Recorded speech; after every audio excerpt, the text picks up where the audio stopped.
Welcome to Dateline Polk, with news about your county government. I'm your host, Joshua Wilson, and today you'll learn about County Commission actions from the October 18th board meeting. The approval of a construction contract for Polk County's newest fire station and the funding of a grant to expand the Bone Valley ATV Park were just two of the items that highlighted the top of Tuesday's agenda. The board approved a nearly $2.2 million contract with Hinkleman Construction for the creation of the Marion Creek Fire Station. Bids for the contract were requested earlier this summer, and 9 companies responded to have the chance to build the new fire station in Poinciana. This morning we were in front of the board to get approval for the construction of a new fire station at Lake Marion Creek out on Poinciana Boulevard. The board approved a contract with Hinkleman Construction for approximately $2.1 million. It should take between 240 and 270 days to build the fire station. The board took the first step Tuesday in plans to expand the Bone Valley ATV Park in Mulberry. Board members approved a memorandum of understanding with the Florida Department of Agriculture and Consumer Services for funding from the T. Mark Schmidt grant. The county agreed to pay $101,200, and the state grant will fund an additional $100,000 to purchase an additional 335 acres. The park is currently 217 acres and opened in February of 2015. While the first property purchase occurred in 2009, the county had the option of purchasing a second piece of property from Mosaic for later expansion. As part of the grant, the county must close on the property by June 30th, 2017. We've asked the board to approve a grant from the Florida Department of Agriculture, the T. Mark Schmidt grant. This grant will be to purchase additional property for our ATV park, Bone Valley. We currently have a 217-acre developed area out there, and we're needing more room for the ATV riders out there, so this will add an additional 335 acres. The board was gracious enough to approve this grant, so we'll move forward with trying to purchase the property. A second amendment to an agreement with Rice Engineering for its services in the Central Regional Potable Water Production Facility was approved by the board Tuesday. The creation of the facility will centralize production in the county's central region. This amendment includes the final design, regulatory permitting, and bidding construction phase services for the project for a one-time cost of nearly $2 million. The Commission approved a contract with Rice Engineering for an amount not to exceed $1.998 million for the final design, permitting, and construction services for the Central Regional Potable Water Production Facility in the Gordonville area. This project it has already been approved for 2 wells in the area and is a part of our regionalization of our water system.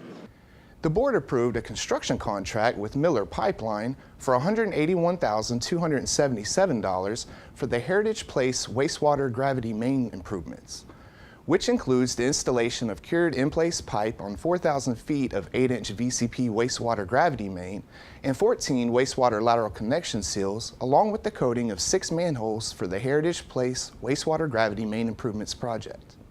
The Commission approved a contract with Miller Pipeline, LLC to replace or to slip line 4,000 linear feet of vitrified clay sewer pipe in the Heritage Place area.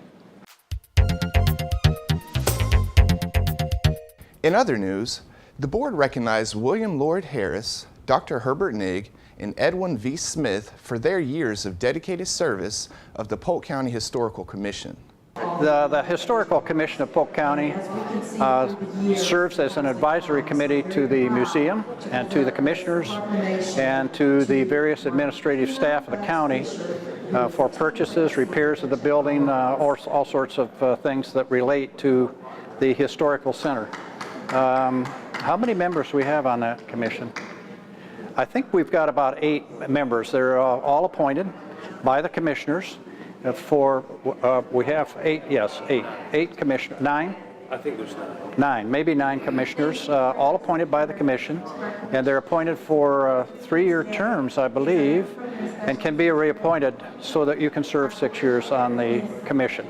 It's been a real honor for me to serve on the commission. I've served for 8 years because I got grandfathered in. And I've watched the development of the center go from a local museum with dedicated people but not much funding and difficulty with the facility into development of a professional museum with great displays. And you can see displays like this in the Smithsonian or other professional museums. This is a professional facility and dedicated to preserving the history of Polk County. Today I'm being honored, two different honors. I'm being honored not only for retiring after a second term on the Polk County Historical Commission, but with this I was also appointed as the Polk County Historian to the Historical Commission. I'm actually, this is the third appointment as a county historian in the history of the Polk County Historical Commission, which dates back to 1936. The first historian and one of the early developers of the Historical and Genealogical Library was Lillian Carpenter, and she assisted Mr. Borden Wilson in the development of the Historical Commission and the collections, which today have evolved into a first-class library as well as a museum and history center. The second historian to be appointed to the commission was Stevie Lou Powell, who was just honored recently with a plaque and a photograph of her in the Historical Library. With this appointment, it will be a non-voting seat to the Historical Commission, but it will be one which allows me to answer and to advise on the history of the county, as well as to represent the Historical Commission in projects on the history side, as well as to be a spokesperson for the County Commission at different venues. I'm honored to be the third county historian appointed to the Polk County and look forward to serving with the board in a continuing status as the historian. October 2016 was proclaimed as Let's Talk Month. Markina Butts Fisher accepted the proclamation on behalf of the Healthy Start Coalition. Let's Talk Month is meant to focus on encouraging families to talk about family education and open communication about sexuality and family values. October is Let's Talk Month. It's a national campaign to encourage teens and parents to talk about their views when it comes to sexuality and sexual behavior. My name is Markina Butts Fisher. I'm the Teen Pregnancy Prevention Program Manager with the Healthy Start Coalition.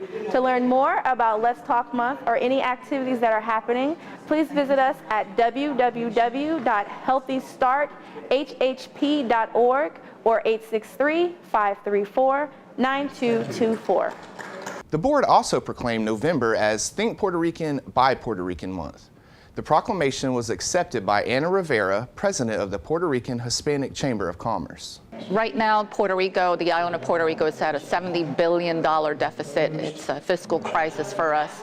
And a lot of our Puerto Rican citizens are moving from the island to the state of Florida, but we're wanting more to help on the island. So how can we help them? Well, by those who live here, whether they're Puerto Rican or not, by consuming products that are imported and that are actually packaged and manufactured in Puerto Rico. And there are a plethora of products throughout the state. If you go to Publix or Bravo, you will see those products. Now we're wanting to push the products that have the government seal that says Hecho en Puerto Rico, made in Puerto Rico. How is that going to help? It's going to help directly to that guy who actually makes the product, the guy who, purchases or buys the products and has it shipped to his grocer, to the guy who puts it on a container that's going to travel to from the Caribbean up to Florida. So that's what we're pushing in November, is to think Puerto Rican, buy Puerto Rican, and we have a decal that people can purchase into it stating that they are supporting this initiative. George Passwater was reappointed as a member of the Polk County Lake Access Advisory Committee for a 3-year term which will end in November 2019. Edwin Vetter was appointed as a member of the Sidewalk Advisory Committee for the remainder of a 3-year term which ends in February 2018. In public hearings, during its first reading, in which the board takes no action, a public hearing was held to consider a county-initiated ordinance to amend the Land Development Code. This request, once approved during a second reading, will modify the Land Development Code to implement changes to the surface water setback provisions, update the floodplain management regulations mandated by FEMA, modify and update development processes and standards, and update the organization of the chapter, terminology, and definitions. During the afternoon session, the board approved a series of special street lighting districts. The lighting districts create special taxing districts for neighborhoods wanting street lighting. Those approved Tuesday include the neighborhoods and areas of Salavita Phase 51, Gardens, Avalon Woods, Sundance Place Phase 2, Indian Creek Park, Glenwood Terrace, Classic View Estates Phase 2, Salavita Phase 1F Units 1 and 2, and Salavita Phase 7E Unit 2. The board also approved amendments to the ordinances that created the special lighting districts for Howland Preserve East, Salavita Phase 4, and Magnolia Preserve. The amendments change language in the original ordinances and expand the property within the districts. Well, that wraps up this edition of Dateline Polk. To keep current with programs and progress in the county, visit us online at polk-county.net or follow us on Facebook and Twitter. We encourage you to join us at the next scheduled board meeting at 9 a.m. on Tuesday, November 1st. I'm Joshua Wilson. Thanks for watching.